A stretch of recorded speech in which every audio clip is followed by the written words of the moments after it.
A bit of a game with two halves. Sum that one up. It was, to be fair, and you know me, I've always come out and I'll always say it as it is. You know, in the first half, you know, I thought we started well. I thought we started the game really well.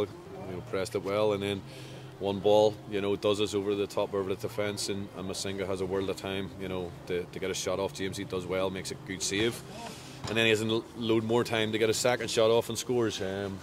And then they grew in confidence from that, and they went and got on the ball, and they interchanged all over the pitch. And I thought Fallon and, you know, Jordan Stewart and Kirk Miller and Salem, I thought they were excellent today. You know, I thought their movement in the first half, you know, we couldn't cope. But we always play a 4-4-2, and you know, we got in at half time, we changed it because, you know, at that stage their confidence was sky high, and good players like that, you know, when their confidence sky high and the interchanging that they do, it's really difficult to play against. And you know, we changed it up at half time. We went to 4-3-3. Matched them up, and you know, we competed a lot better second half. We played in our half a lot more in the second half, but you know, you have to flip that around as well, as that a case of Linfield's not coming out, you know, to attack us, because from their point of view, they don't want to leave any gaps. They're 3-0 up, they don't have to come out and attack us. But you know, from a competitive side, I thought we were a lot more competitive in the second half, and I thought we'd done a lot better without again work on their goalkeeper, which disappointed me. You know, as I say to the boys in there, if we're going to draw games or win games, you know, you need to score goals, and you need to work a goalkeeper, and that was the big disappointment.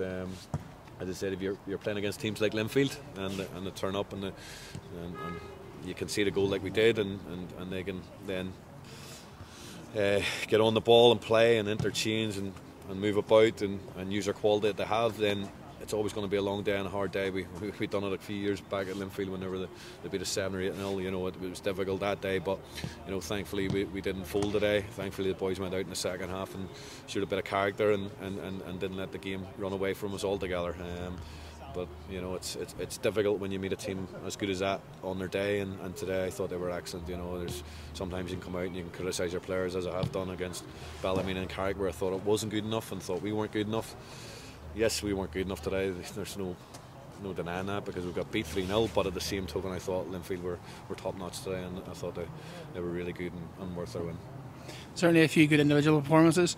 Alexis Skimmer coming on at half time certainly ran his socks off like you'd expect, and Donny Wallace and Mark Stafford Doyler at the back, and then unfortunately Jacko came on at half time. It seems he got injured again. He's no luck. It just seems to be the luck he's having. You know, every time he gets a couple of games, he breaks down with injury, and it's been like that for a couple of years now. He's having no luck whatsoever, and you know, he's been really good over the last few weeks. I thought he'd done really well down at Lauren, and then last week he came on against Warren Point, done really well, and then today he's come on and he's looked bright and he's looked sharp, and then he goes down and looks as if he's done his ankle ligaments. He's in a boot there now, so another injury for us to contend with. But you know, it is what it is. That's the way the season seems to be going at the minute. You know, there's no point in crying about it. You just have to get on with it and roll the sleeves up and keep working hard. You know, Tuesday's a big game coming up, and we have to be right. You know, I've told them in there, you know, sometimes you go in and you spend 20 minutes in there and you hammer them, but you know, I can't hammer them today. You know, Linfield were very good today, and you know, they deserved their win. They played some good stuff today, and you know, they're the champions for a reason. And when you get them in form like that, it's difficult for any team to play against. But you know, I said to them, the game's over and done with. No point in going home and feeling sorry for yourself. You have to forget about it. It's over and done with now, and we have to look forward to Tuesday now, and we have to get a reaction from them on Tuesday. They have to be going into the game looking to react themselves and make amends for that today, and hopefully they can go home and recover right, get the fluids in their body, and make sure they're ready come Tuesday night.